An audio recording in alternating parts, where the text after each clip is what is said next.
On today's Technobabble, DIY or paid stock photography?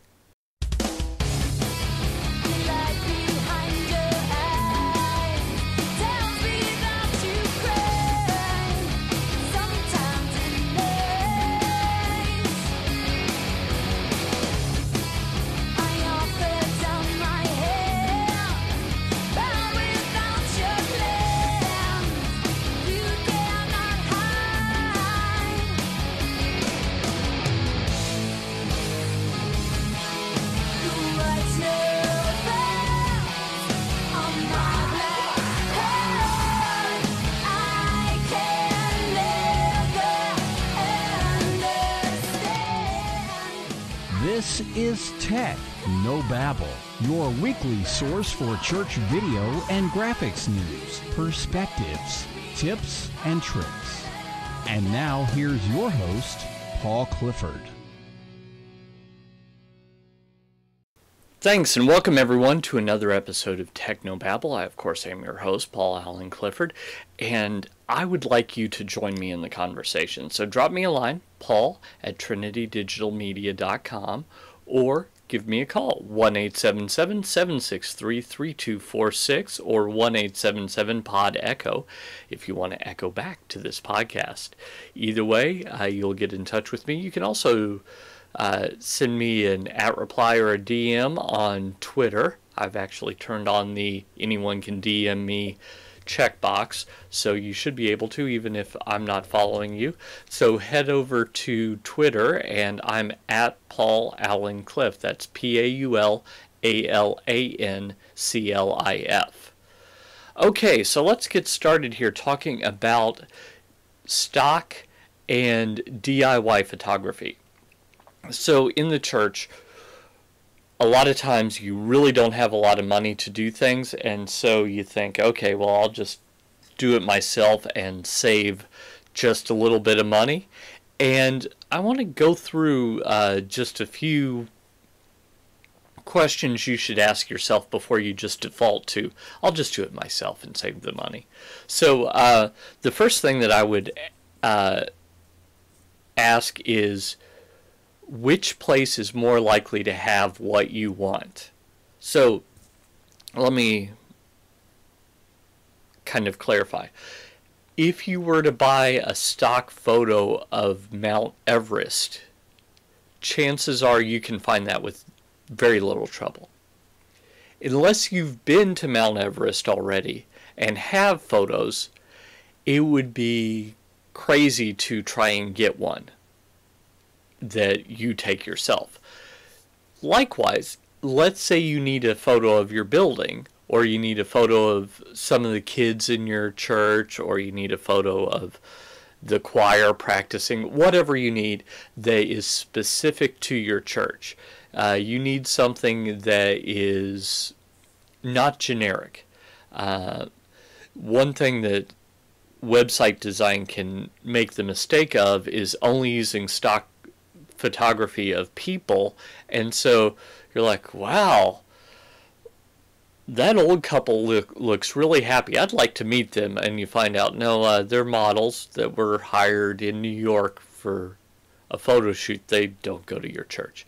So you don't want necessarily to put stock photography of people on your website unless there's a very good reason to do so.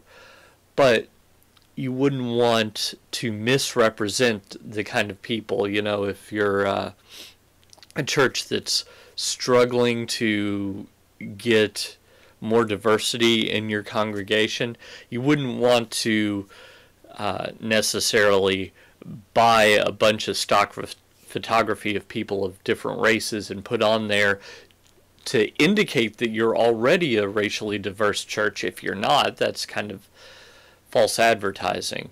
I suppose you can make the argument that you're trying to model what you're trying to go for, but I guess that's your decision to make. Secondly, you might ask yourself if it's even possible for you to make the photo or the video.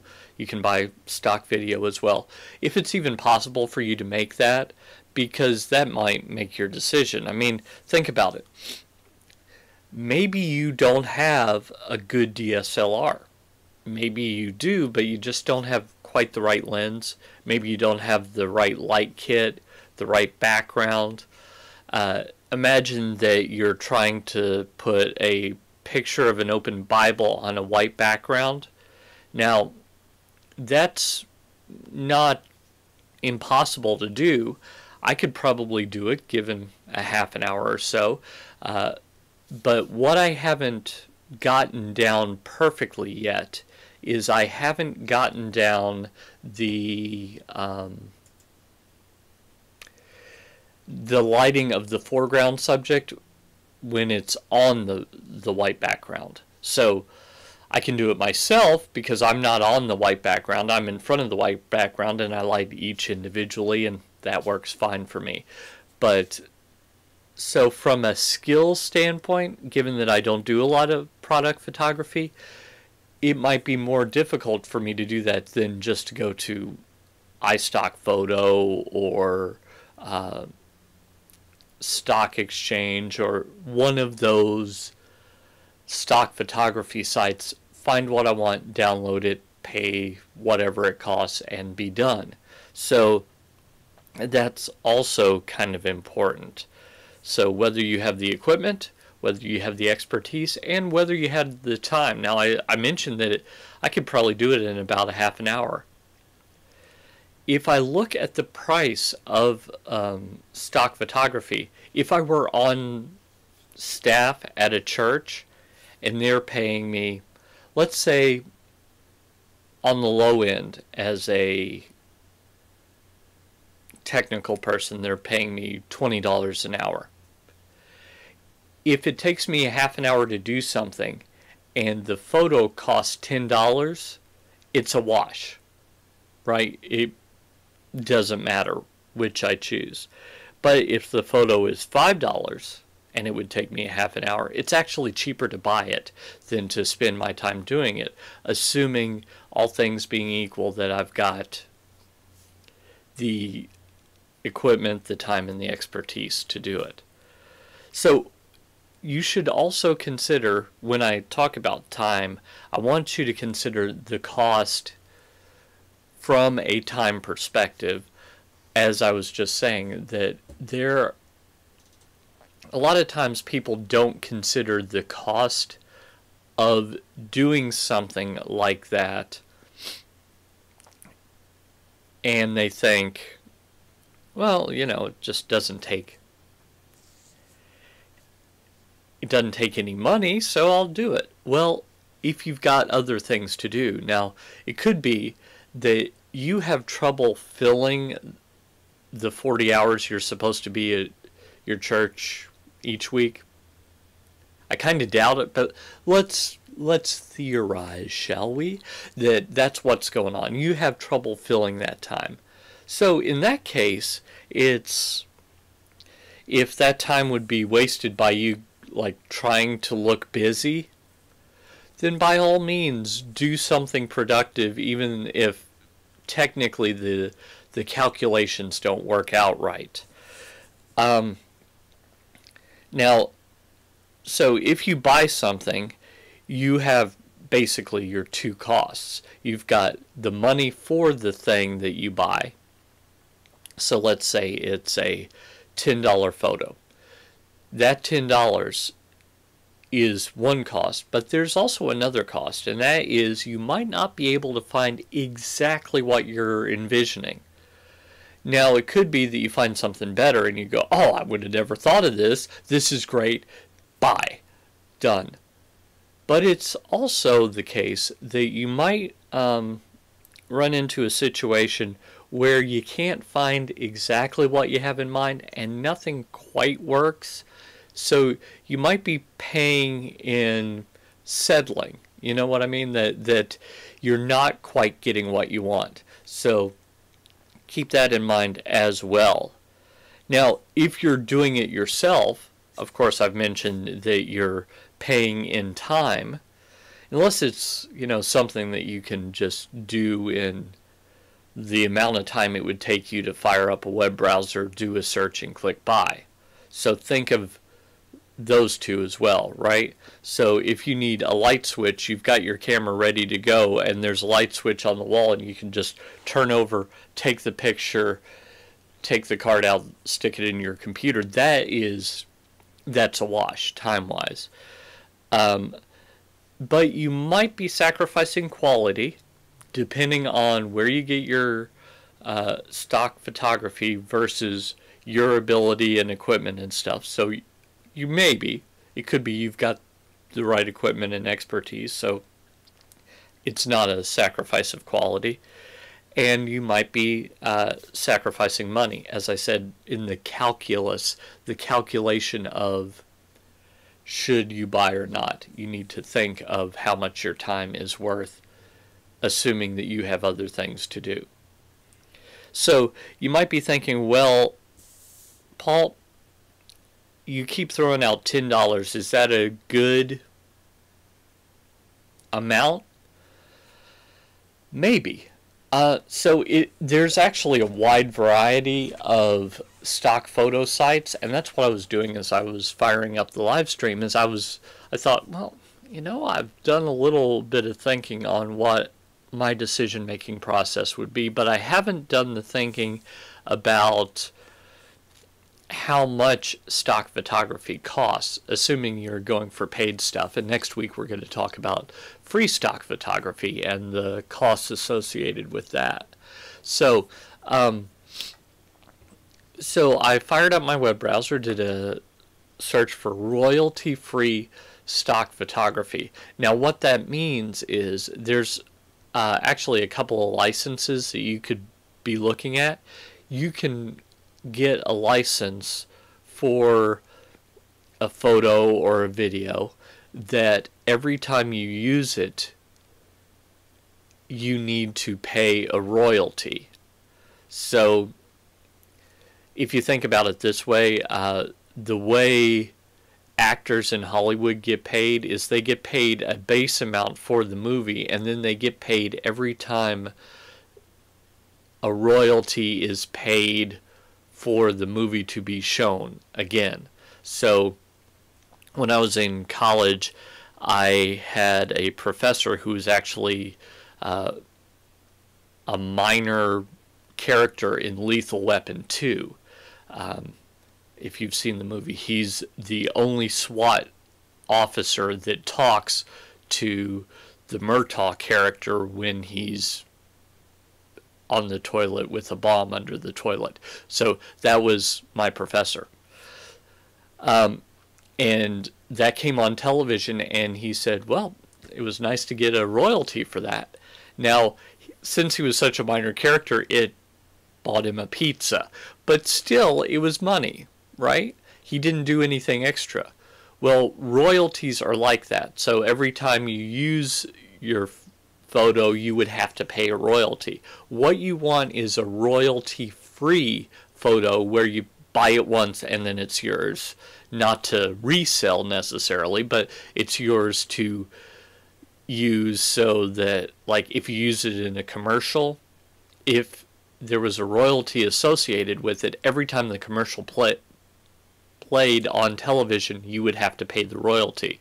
Now, it could be very small, but you could imagine if you ran the same commercial, let's say it was a Christmas commercial, and you ran it the whole month before Christmas every year for 10 years, that could really add up versus just buying a royalty-free photo or piece of video. So let's look at royalty-free sites, because I really don't think you want to pay royalties. So a royalty-free site like iStockPhoto, iStockPhoto.com, Shutterstock,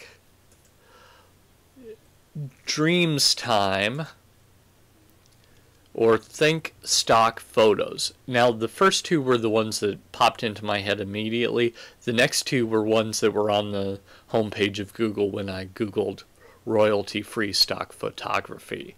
So, iStock works on a credit system, and you can buy 30 credits for $49.99. So that's $1.67 a credit. So what do you get with the credit? Let's look at a photo, shall we? And we'll see. So remember, a credit is $1.67. So let me just... Here is a nice photo on their home page of what looks like a mom painting with her daughter. I could imagine usage for that. So let's just click on it, shall we? Remember, $1.67 a credit. This is called stock photo, whatever. So the small version, which is $849 by $565 at 72 DPI, which is, you wouldn't want to print it out, but it's absolutely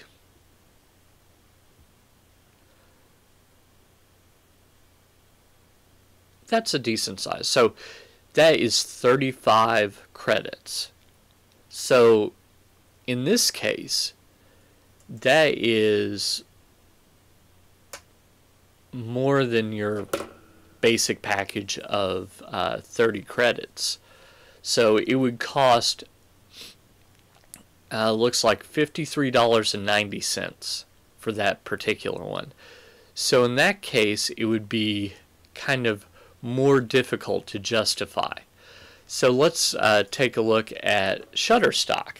Now Shutterstock has different choices as well, and this is, you can either go with the subscription, which for $200 a month you can get 25 images a day every day. Now that's a lot, but if you were a big production house, that might be perfect for you. Someday I hope to need that many. So you can also do a pay-as-you-go. Now the prices are much better for the pay-as-you-go. So you've got 2 images for $29. So that's $14.50 each. 5 images for $49. So that brings it down to less than $10 each. And 25 images for $229. Now all images must be downloaded within 1 year of purchase. So if you think that you'll need 25 images in the next year, the $229 is clearly your best offer. And they've got tons and tons and tons of photos. So you can take a look at that. Looks like they have 30,767,632 royalty-free stock images. And they've added 160,599 new stock images this week. So it's a fair bet that they'll have what you want. So let's continue on to Dreamstime, which is not one of the big brands like iStock or Shutterstock. Dreamstime says that you can get images for as low as 20 cents. So clearly that's one of the places that you'd want to look first. But it could be that they don't have a great selection. I don't know. And then finally, I went to ThinkStock, which is run by Getty, so it's a name brand, and it's got image packs, 5 downloads for $49, so about on par with Shutterstock, 25 for $229. Yeah, exactly the same prices as Shutterstock. They just don't have a lower end choice than 5. So you can see that they run the gamut. You can get them very inexpensively, but could be that the 20 cent photos are really, really small and not really usable, all the way up to ones that are, 50 or 60 bucks each, which if you're going to put it on a billboard, that's really no big amount of money. But if you're just putting it on a video for 2 seconds that will never be seen again, that's a lot of cash. So you really need to make the decision there based on that kind of stuff. So I hope that's helpful to you. Next week we'll talk about looking for free stock images. So kind of a hybrid between paying for your stock images and making them. There are free sites, and those are what I tend to use personally, just because I don't have a huge budget right now. Hopefully soon. By the way, if you'd like to get a copy of my first book, Podcasting Church, for free, you can go to bit.ly/podcastchurchfree, sign up for my newsletter, and I'll send you an electronic copy of that book for free. Again, it's the electronic version. Podcast Church Free, by the way, in that URL is all lowercase. So bit.ly/podcastchurchfree will get you that